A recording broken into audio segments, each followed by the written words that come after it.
Say we now got married some couple of days ago. Sagamanje, you know, vanhu vari kutaura about it, chichi kuzodidi. So we've got more veins right here.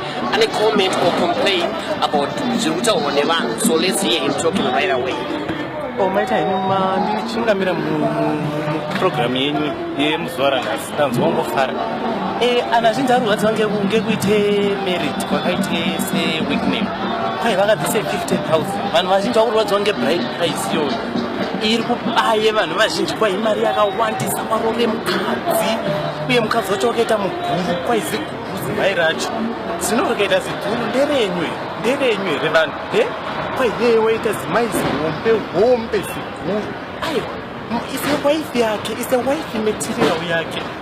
Vanhu vaite couple apa. Handiti ikono zvino chaite chimwana mukadzi chiweekname junior mucharwadziwa futi. Aiwa musarwadziwa. Musarwadziwa ngevanhu vari ruchiso. Kwai yeye wakakoka tuku kati tuku yaundiimbira ndiri ndoga tuku kwai unoite 4,000 ari kumwe chete. Aiwa vanhu musarwadziwa. Vanhu ngatisangorwadziwa maZimbabwe. Chii nevanhu ayo vanhu musarwadziwa. Chii.